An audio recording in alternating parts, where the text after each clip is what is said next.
Hey, what's up everybody? Chris here, and today I want to bring you my review of Ratchet and Clank Rift Apart, which I have really had a lot of fun with.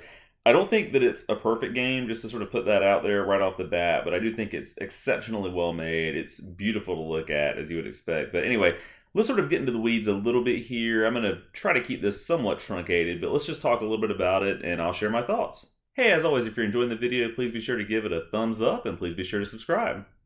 So I did kind of dabble a little bit in Ratchet and Clank for PS4. I didn't play it very much, but I got, some distance into it, had a little bit of fun with it, but I really didn't give that one, I don't think, the fairest of shakes, as it were. And so I could have, I think, gotten into that one a little more deeply, but for whatever reason, when I was playing it initially, it just didn't suck me in right away.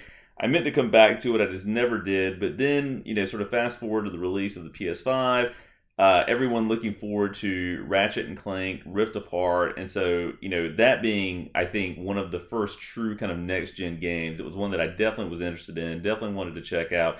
So I did buy it, I picked it up, I played through it.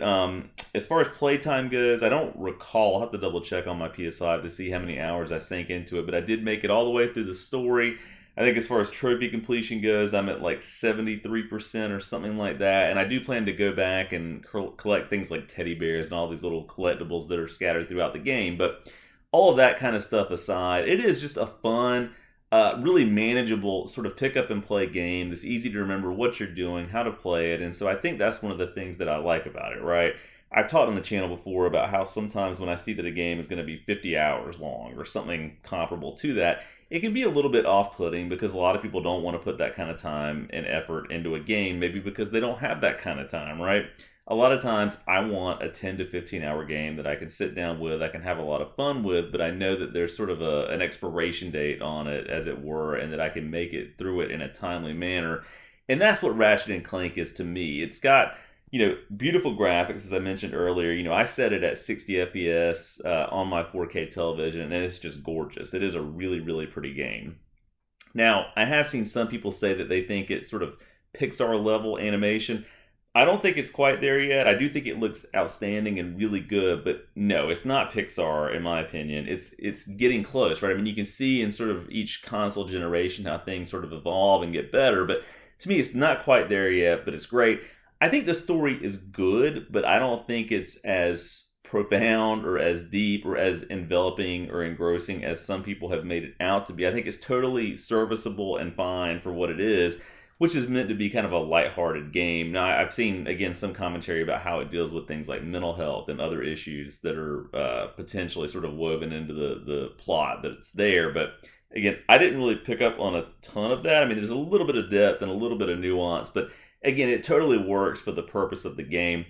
If I've got one big criticism here, and this is not just really for, Ratchet and Clank Rift Apart, this could be for a lot of modern games, but with this game, it does get a little bit repetitive at times, right? I mean, there are a lot of missions where you take over a little robot program to go into a computer and get rid of a computer virus and that sort of thing. You do that time and time again. There are some puzzles that pop up that are kind of samey, I guess, at different times throughout the game. And overall, the general structure starts to feel a little bit repetitive, but what makes it work is that the game is a manageable length, as I mentioned earlier, right? It's not a 30, 40, or 50-hour game.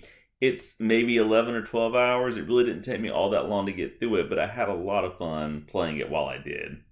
It also makes really good use of the DualSense controller. So, it's not quite on Astro's Playroom level of immersion as far as the sounds and the feelings that you get with the controller, but it does really make good use of sound effects. There is a little bit of the haptics that you would expect with different weapon types that you're able to use in the game. So, yeah, I really enjoyed it a lot. I think if you have a PS5, it's really a must-play game. It's one of those games like Miles Morales that is kind of next-gen and that you really feel like you need to have if you own that system. So, anyway, that's my review of Ratchet and Clank Rift Apart. If you've played it, let me know what you think in the comments down below. And as always, thanks for watching.